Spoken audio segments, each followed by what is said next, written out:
Hi students, ഇന്ന് നമ്മൾ എടുക്കാൻ പോകുന്നത് BA-SOS യൂണിറ്റ് 6 പാർട്ട് 2 ആണ്. യൂണിറ്റ് 6ൻ്റെ പേര് സോഷ്യൽ ഫാക്ട്സ്. അപ്പം നമ്മൾ ഈ ക്ലാസ്സിൽ എടുക്കാൻ പോകുന്നത് ദ സോഷ്യോളജിക്കൽ മെത്തേഡാണ്. അതിൽ തന്നെ rules for the observation of social facts, rules for distinguish between the normal and pathological, rules for the classification of social types, rules for the explanation of social facts, പിന്നെ ഒരു sum up. ഇത്രയാണ് നമ്മളിന്ന് നോക്കാൻ പോകുന്നത്. അപ്പം നമുക്ക് സ്റ്റാർട്ട് ചെയ്യാം. The sociological method, സാമൂഹ്യ ശാസ്ത്ര രീതി. സാമൂഹ്യ ശാസ്ത്രത്തിൻ്റെ വിഷയത്തെ നിർവചിച്ച ശേഷം ഡർക്കീം അത് പഠിക്കുന്ന രീതി വിവരിക്കുന്നുണ്ട്. അദ്ദേഹത്തിന്റെ സാമൂഹ്യശാസ്ത്ര രീതി ജീവശാസ്ത്രത്തിന്റെ അനുഭവത്തെ ശക്തമായി ആശ്രയിച്ചിരുന്നു. അപ്പോഴേക്കും ജീവജാലങ്ങളുടെ ശാസ്ത്രമായി അത് ഉയർന്നു വന്നിരുന്നു. ഇനി rules for the observation of social facts, അതായത് സാമൂഹിക വസ്തുതകളുടെ നിരീക്ഷണത്തിനുള്ള നിയമങ്ങൾ. ഡർക്കീം നമുക്ക് നൽകുന്ന ആദ്യ നിയമം ഇതാണ്: സാമൂഹിക വസ്തുതകളെ വസ്തുക്കളായി പരിഗണിക്കുക. സാമൂഹിക വസ്തുക്കൾ യഥാർത്ഥമാണ്, എന്നിരുന്നാലും വസ്തുക്കളായി നേരിട്ടുള്ള ശ്രദ്ധയ്ക്കും പഠനത്തിനും അർഹമായ കോൺക്രീറ്റ് യാഥാർത്ഥ്യങ്ങളായി കൈകാര്യം ചെയ്യുന്നതിന് പകരം മറ്റു എഴുത്തുകാർ അവയെ സങ്കല്പങ്ങളുടെയോ വെളിച്ചത്തിൽ കൈകാര്യം ചെയ്തിട്ടുണ്ട്. എല്ലാ ശാസ്ത്രങ്ങളുടെയും കാര്യത്തിൽ ഇത് ശരിയാണ്. അവ വിഷയങ്ങളായി ഉയർന്നു വരുന്നതിന് മുൻപ് ചിന്തയും പ്രതിഫലനവും ശാസ്ത്രത്തിന് മുൻപാണ്. ശാസ്ത്രത്തിന് മുൻപുള്ള കാലഘട്ടം അനുഭവപരമായ രീതിയുടെ ആമുഖത്തിലൂടെ തകർക്കപ്പെടുന്നു. സങ്കല്പകരമായ ചർച്ചയിലൂടെ മാത്രമല്ല, സാമൂഹിക വസ്തുതകളെ വസ്തുനിഷ്ഠമായ യാഥാർത്ഥ്യത്തിന്റെ അഭാവമായി കണക്കാക്കുന്ന പ്രവണത ശക്തമായിരിക്കുന്നതിനാൽ സാമൂഹിക ശാസ്ത്രത്തിൽ ഇത് കൂടുതൽ പ്രാധാന്യം അർഹിക്കുന്നുണ്ട്. അല്ലെങ്കിൽ നേരെ മറിച്ച് ജനാധിപത്യം, സോഷ്യലിസം തുടങ്ങിയ പൂർണ്ണമായും അറിയപ്പെടുന്ന പദങ്ങൾ കൃത്യമായി അറിയപ്പെടുന്ന വസ്തുതകളെ സൂചിപ്പിക്കുന്നത് പോലെ സ്വതന്ത്രമായി ഇത് യൂസ് ചെയ്യുന്നു. അതേസമയം വാസ്തവത്തിൽ അവ നമ്മിൽ ആശയക്കുഴപ്പമുണ്ടാക്കുന്ന ആശയങ്ങൾ, അവ്യക്തമായ മതിപ്പുകൾ, മുൻവിധികൾ, വികാരങ്ങൾ എന്നിവയുടെ ഒരു കെണി മാത്രമാണ് ഉണർത്തുന്നത്. ഈ പ്രവണതകളെ ചെറുക്കാൻ സാമൂഹിക വസ്തുതകളെ കാര്യങ്ങളായി കണക്കാക്കണമെന്ന് ഡർക്കീം പറഞ്ഞു. കാര്യങ്ങൾ എന്ന നിലയിൽ അവ നേരിട്ടുള്ള അവബോധത്തിലൂടെയല്ല, അനുഭവപരമായ രീതിയിലൂടെ പഠിക്കണം. കൂടാതെ ഇച്ഛാശക്തിയുടെ ലളിതമായ ഒരു ശ്രമം കൊണ്ട് അവ പരിഷ്കരിക്കാനായിട്ട് കഴിയില്ല.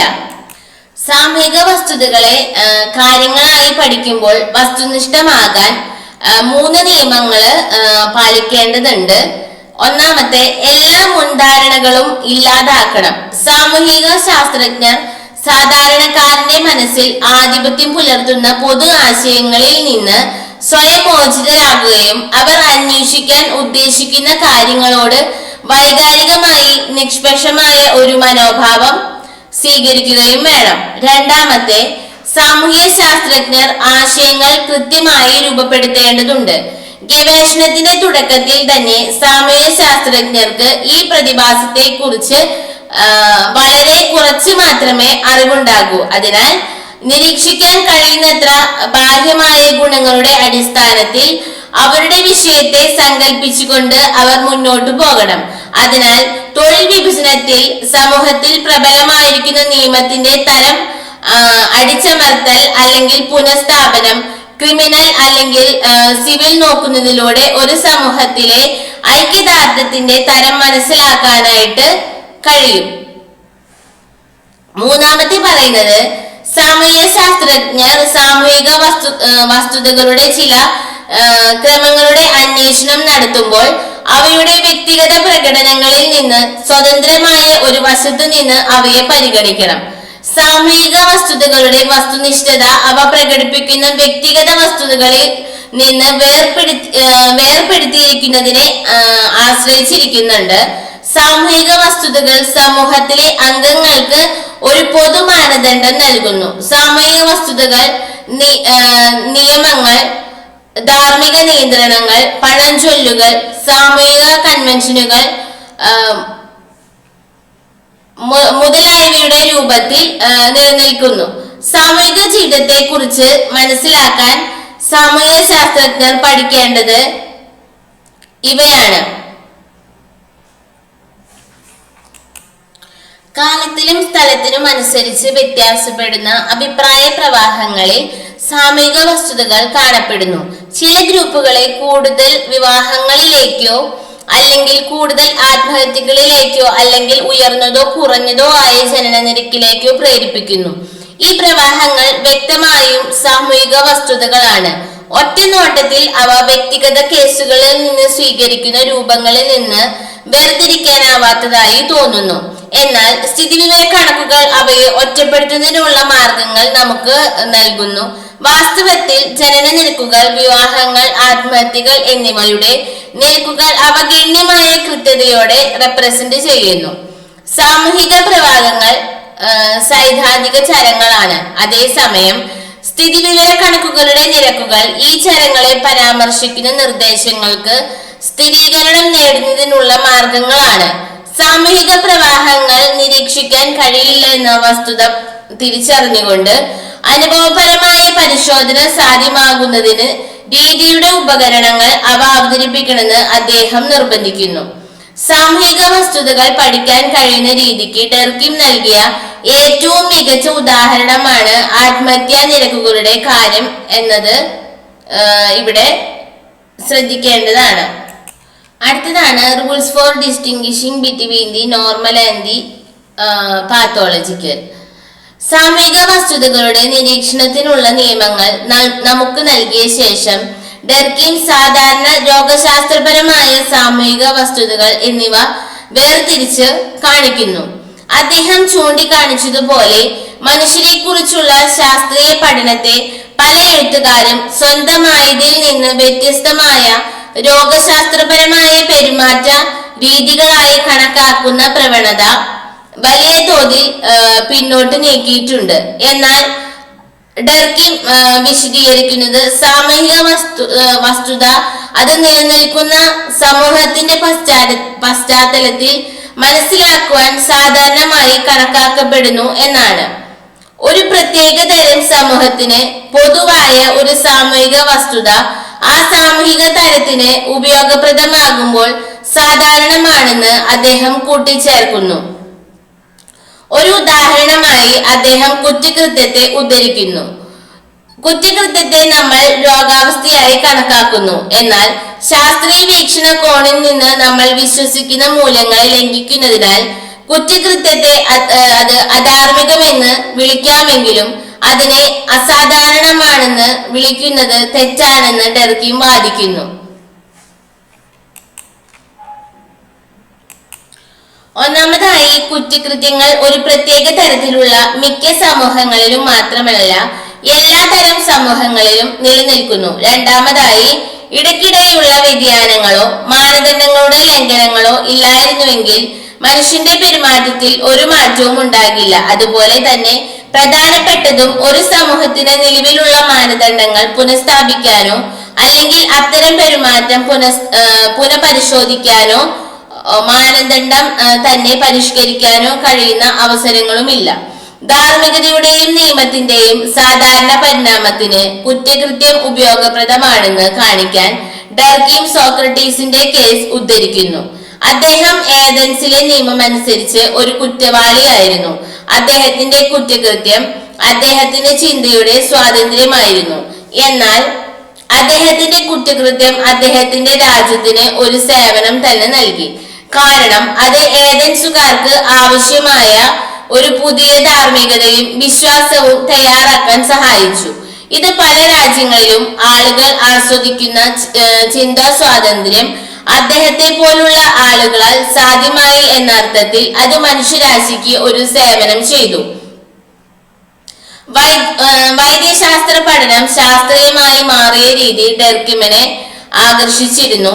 ശരീരത്തിന്റെ സാധാരണ പ്രവർത്തനത്തെയും അതിന്റെ രോഗാവസ്ഥ സവിശേഷതകളെയും കുറിച്ച് ഡോക്ടർമാർ പഠിക്കുന്നു.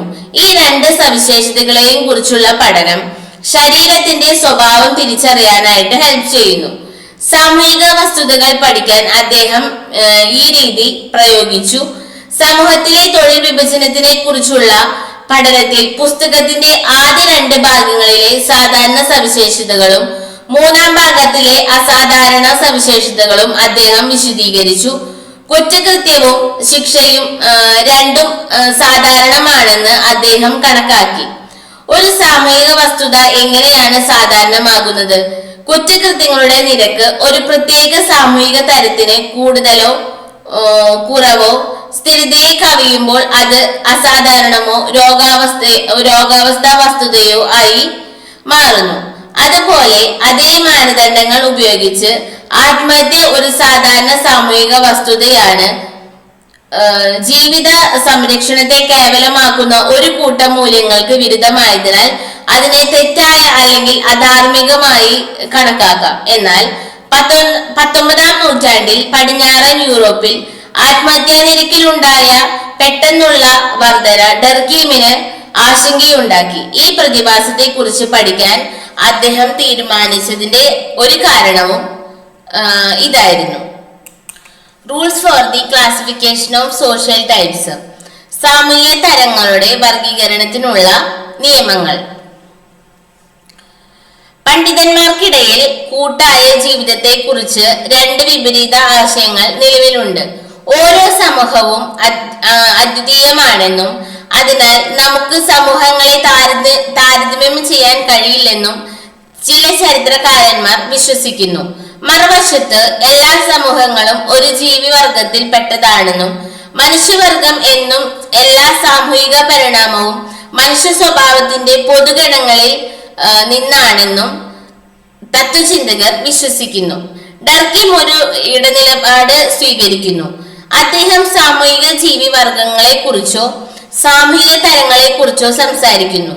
സാമൂഹിക വസ്തുതകളിൽ വളരെയധികം വൈവിധ്യമുണ്ടെങ്കിലും അവയെ ശാസ്ത്രീയമായി പരിഗണിക്കാൻ കഴിയില്ലെന്ന് അർത്ഥമാക്കുന്നില്ല. അതായത് താരതമ്യം ചെയ്യുക, വർഗീകരിക്കുക, വിശദീകരിക്കുക. മറുവശത്ത് നമ്മൾ ഒരു ജീവിവർഗത്തെ കുറിച്ച് മാത്രമേ സംസാരിക്കുന്നുള്ളൂ എങ്കിൽ പ്രധാനപ്പെട്ട ഗുണപരമായ വ്യത്യാസങ്ങളിൽ നമുക്ക് നഷ്ടമാകും. അവയെ ഒരുമിച്ച് കൊണ്ടുവരിക അസാധ്യവുമായിരിക്കും. സമൂഹങ്ങളെ തരങ്ങളായി തരംതിരിക്കുന്നത് വിശദീകരണത്തിലേക്കുള്ള ഒരു പ്രധാന ഘട്ടമാണ്. കാരണം പ്രശ്നങ്ങളും അവയുടെ വിശദീകരണങ്ങളും ഓരോ തരത്തിനും വ്യത്യസ്തമായിരിക്കും.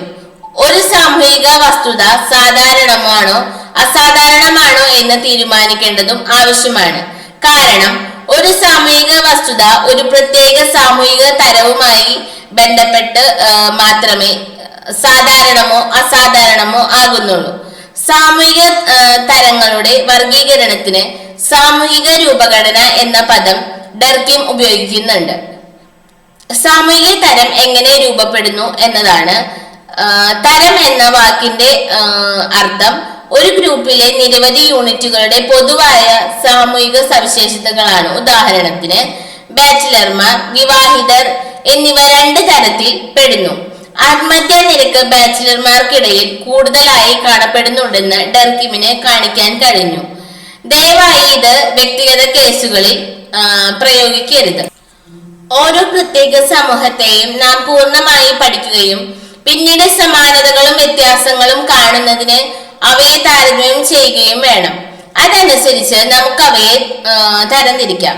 ഡർക്കിം ചോദിച്ചു, പ്രത്യേകവും അതും അതിന്റെ പൂർണ്ണതയിലും നിരീക്ഷിച്ചതിനു ശേഷം മാത്രമേ പൊതുവായതിലേക്ക് ഉയരുകയുള്ളൂ എന്നത് ശാസ്ത്രത്തിലെ നിയമമല്ലേ? ഒരു ജീവിവർഗത്തിലോ സാമൂഹിക തരത്തിലോ ഒരു വസ്തുത പൊതുവായതാണോ എന്നറിയാൻ ഈ സാമൂഹിക തരത്തിലുള്ള എല്ലാ സമൂഹങ്ങളെയും നിരീക്ഷിക്കേണ്ട ആവശ്യമില്ല. ചുരുക്കം ചിലത് മാത്രം മതിയാകും. ഡർക്കിം അതനുസരിച്ച് നന്നായി നിർമ്മിച്ച ഒരു പരീക്ഷണം പലപ്പോഴും ഒരു നിയമം സ്ഥാപിക്കാൻ മതിയാകുന്നതുപോലെ പല കേസുകളിലും നന്നായി നടത്തിയ ഒരു നിരീക്ഷണം പോലും മതിയാകും. ഡർക്കിം സമൂഹങ്ങളെ അവയുടെ സംഘടനാ നിലവാരത്തിനനുസരിച്ച് തരംതിരിക്കാൻ ആഗ്രഹിക്കുന്നു. തികച്ചും ലളിതമായ സമൂഹം അല്ലെങ്കിൽ കൂട്ടം പോലെ ഒരു വിഭാഗത്തിന്റെ സമൂഹം എന്നിവയെ അടിസ്ഥാനമാക്കി കൂട്ടങ്ങൾ സംയോജിച്ച് അവയെ ലളിതമായ സെഗ്മെന്റൽ എന്ന് വിളിക്കാം. ഇവ സംയോജിച്ച് പോളിസെഗ്മെന്റൽ സമൂഹങ്ങൾ ലളിതമായ സംയുക്തം എന്ന് രൂപപ്പെടുന്നു. അത്തരം സമൂഹങ്ങളുടെ ഒരു യൂണിയൻ പോളിസെഗ്മെന്റൽ സൊസൈറ്റികൾ, ഡബിൾ കോമ്പൗണ്ട് എന്നിങ്ങനെ വിളിക്കപ്പെടുന്ന കൂടുതൽ സങ്കീർണമായ സമൂഹങ്ങൾക്ക് കാരണമാകും. ഈ തരങ്ങളിൽ പ്രാരംഭ വിഭാഗങ്ങളുടെ പൂർണ്ണമായ സംയോജനം ദൃശ്യമാകുന്നുണ്ടോ ഇല്ലയോ എന്നതിനെ ആശ്രയിച്ച് വ്യത്യസ്ത ഇനങ്ങൾ വേർതിരിച്ചറിയേണ്ടതുണ്ട്. സമൂഹങ്ങളെ സാമൂഹിക സ്പീഷീസുകളോ തരങ്ങളോ ആയി തരംതിരിക്കുന്ന ഡെർക്കിമിന്റെ നടപടിക്രമത്തെക്കുറിച്ച് ഡോൺ ഡക്സ് ഈ സാമൂഹിക അന്വേഷണങ്ങളിലേക്കുള്ള ജൈവ സമീപനത്തിന്റെ പ്രയോജനം പരിശോധിക്കുന്നു. സാമൂഹ്യ ശാസ്ത്ര അന്വേഷണങ്ങളിൽ ജൈവ സമീപനങ്ങൾ ഉപയോഗപ്രദമാകുന്ന സാഹചര്യങ്ങളും അത് ബുദ്ധിമുട്ടുള്ളതായി മാറുന്ന സാഹചര്യങ്ങളും അദ്ദേഹം കണ്ടെത്തുന്നു. ആദ്യ തരത്തിലുള്ള കേസുകൾ വിവരണം, വർഗീകരണം, ശരാശരി തരങ്ങളുടെ രൂപീകരണം എന്നിവയിലെ വ്യായാമങ്ങളാണ്.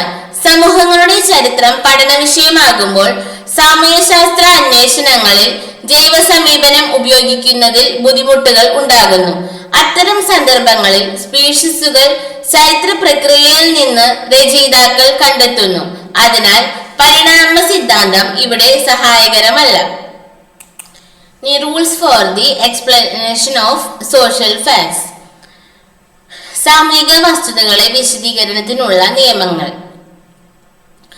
സാമൂഹിക വസ്തുതകളുടെ വിശദീകരണത്തിൽ ഉപയോഗിക്കാവുന്ന രണ്ട് സമീപനങ്ങളുണ്ട്: കാര്യകാരണവും പ്രവർത്തനപരവും. അതായത് social facts, the causal and the functional. അതില് ഒന്നാമത്തെ വൈ, എന്തുകൊണ്ട്. ആദ്യത്തേത് ചോദ്യം ചെയ്യപ്പെടുന്ന സാമൂഹിക പ്രതിഭാസം എന്തുകൊണ്ട് നിലനിൽക്കുന്നു എന്നതിനെ വിശദീകരിക്കുന്നതിലാണ് ശ്രദ്ധ കേന്ദ്രീകരിക്കുന്നത്.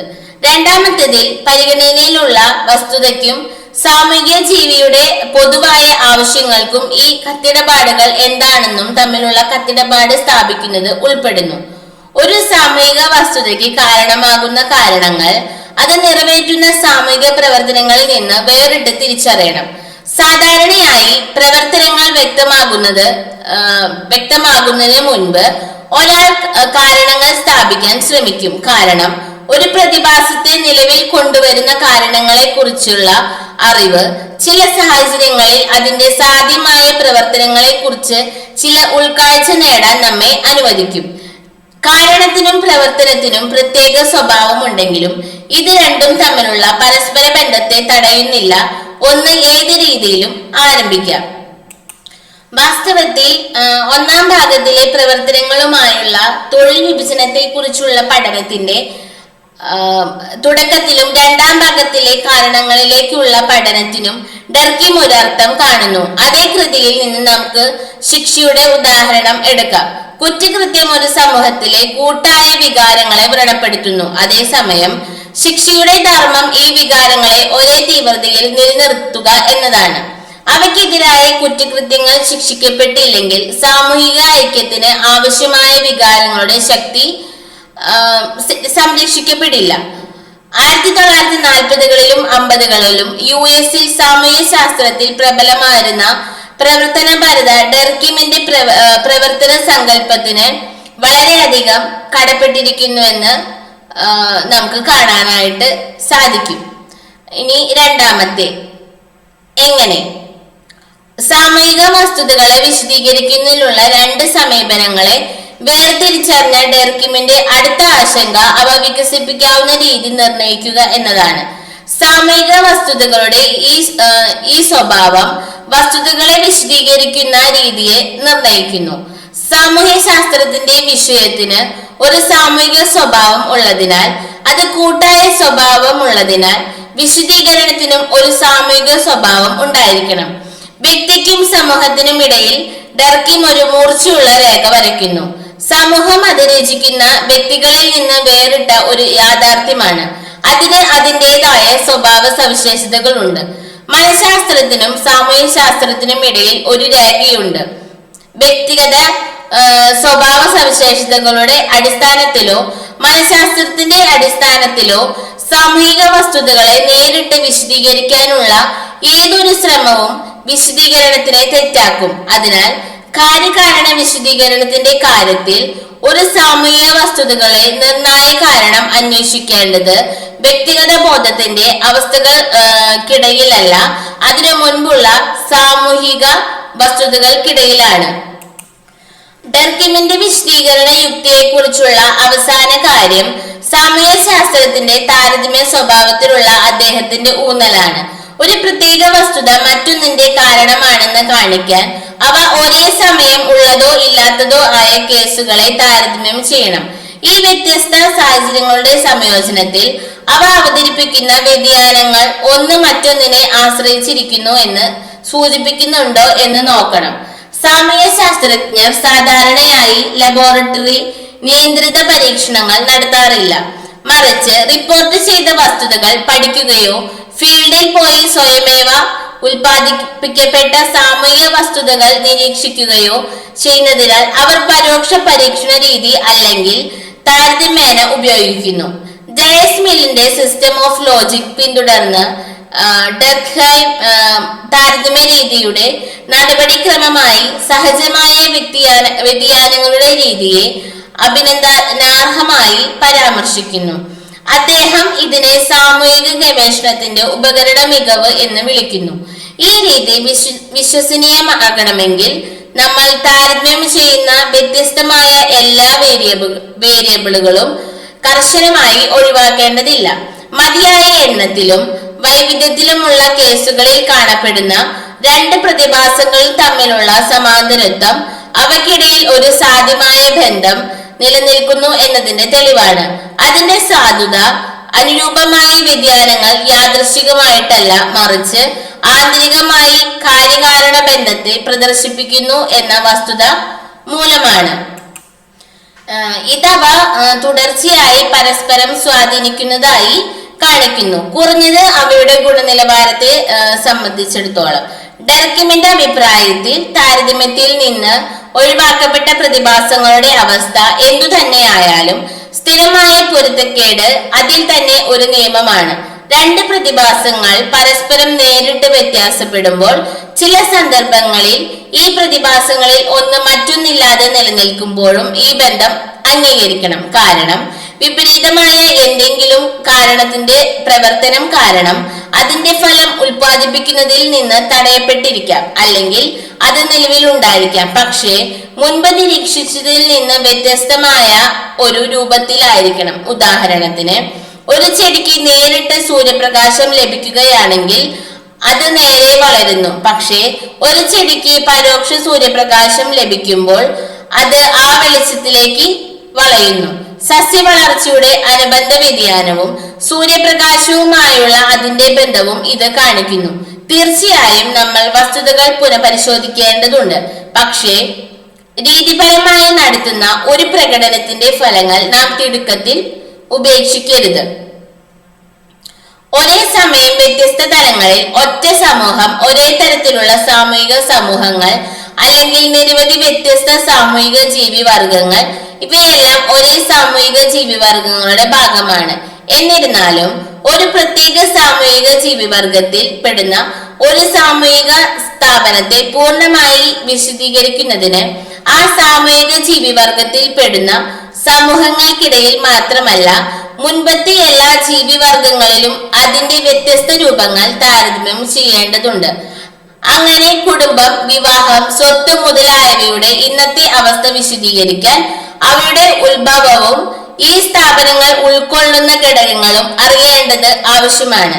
ഗാർഹിക സംഘടന അതിന്റെ ഏറ്റവും അടിസ്ഥാന രൂപത്തിൽ ആയിരുന്ന കാലം മുതൽ വ്യത്യസ്ത സാമൂഹിക ജീവിവർഗങ്ങളിലെ അതിന്റെ പുരോഗമനപരമായ വികസനം വരെ മുൻകാല സമൂഹങ്ങളിൽ ഈ സ്ഥാപനത്തെ പഠിക്കാൻ ഇത് നമ്മളെ പ്രേരിപ്പിക്കുന്നുണ്ട്.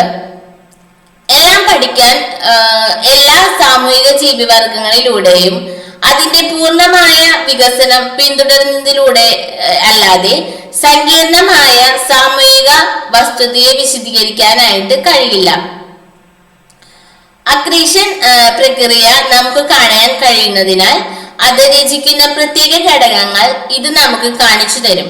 അവയുടെ രൂപീകരണം ഏത് സാഹചര്യങ്ങളെ ഡിപ്പെൻഡ് ചെയ്തിരിക്കുന്നു എന്നും നമുക്ക് ഡിറ്റർമിൻ ചെയ്യാനായിട്ട് കഴിയും. ഡർക്കിമിനെ സംബന്ധിച്ചിടത്തോളം താരതമ്യ രീതിയാണ് ഈ സാമൂഹ്യ ശാസ്ത്രത്തിന്റെ ചട്ടക്കൂട്. ഡർക്കിമിന്റെ അഭിപ്രായത്തിൽ താരതമ്യ സാമൂഹ്യ ശാസ്ത്രത്തിന്റെ ഒരു പ്രത്യേക ശാഖയല്ല.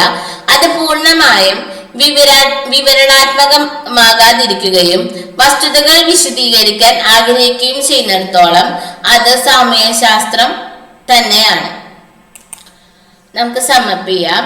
ഡർക്കിമിന്റെ സാമൂഹ്യ ശാസ്ത്ര സങ്കല്പത്തെ കുറിച്ചുള്ള നമ്മുടെ ചർച്ച സമർപ്പ് ചെയ്യുന്നതിന് ഡർക്കിം സാമൂഹ്യ ശാസ്ത്രത്തെ അതിന്റെ വ്യത്യസ്തമായ വിഷയങ്ങളുള്ള ഒരു സ്വതന്ത്ര ശാസ്ത്രശാഖയായി വ്യക്തമായി കണക്കാക്കിയെന്ന് നമുക്ക് പറയാം. അദ്ദേഹം അതിനെ മനഃശാസ്ത്രത്തിൽ നിന്ന് വേർതിരിച്ചു. സാമൂഹിക വസ്തുതകളെ അദ്ദേഹം തിരിച്ചറിഞ്ഞു. അവിടെ നിരീക്ഷണത്തിനും വിശദീകരണത്തിനുള്ള നിയമങ്ങൾ സ്ഥാപിച്ചു. സാമൂഹിക വസ്തുതകളെ മറ്റ് സാമൂഹിക വസ്തുക്കളിലൂടെ വിശദീകരിക്കണമെന്ന് അദ്ദേഹം ഊന്നി പറഞ്ഞു. അദ്ദേഹത്തിന് വിശദീകരണം എന്നാൽ പ്രവർത്തനങ്ങളെയും കാരണങ്ങളെയും കുറിച്ചുള്ള പഠനമാണ്. താരതമ്യ രീതിയുടെ ഉപയോഗത്തിലൂടെ കാരണങ്ങൾ കണ്ടെത്താനാകും. വ്യത്യസ്ത തരം ഐക്യദാർഢ്യത്തിലെ തൊഴിൽ വിഭജനം, വ്യത്യസ്ത തരം സമൂഹത്തിലെ ആത്മഹത്യാ നിരക്ക്, ഒരൊറ്റ തരം മതത്തെക്കുറിച്ചുള്ള പഠനം എന്നിവയിലൂടെ അദ്ദേഹം ഈ പഠനങ്ങളുടെ സ്വഭാവം പ്രകടമാക്കി. ഒരു വിഷയം എന്ന നിലയിൽ സാമൂഹ്യ ശാസ്ത്രത്തിന്റെ നിയമാനുസൃത അടിത്തറ സ്ഥാപിക്കുന്നതിനുള്ള ഒരു സുസ്ഥിര ശ്രമമായി അദ്ദേഹത്തിന്റെ ജീവിതവും കൃതികളും കണക്കാക്കപ്പെടുന്നു. കൂടാതെ ഇത് അനുഭവവാദ രീതി പിന്തുടരുന്നു. ഈ പ്രകൃതി ശാസ്ത്രങ്ങളിൽ, പ്രത്യേകിച്ച് ജീവശാസ്ത്രത്തിൽ, താരതമ്യ രീതിയിലൂടെ എത്തിച്ചേരുന്ന നിയമങ്ങളുടെ സഹായത്തോടെ നിരീക്ഷണം, വർഗീകരണം, വിശദീകരണം എന്നിവയിൽ സാധ്യതയുള്ളതാണ്. അപ്പോൾ ഈ യൂണിറ്റ് അവസാനിച്ചു. Thank you for watching.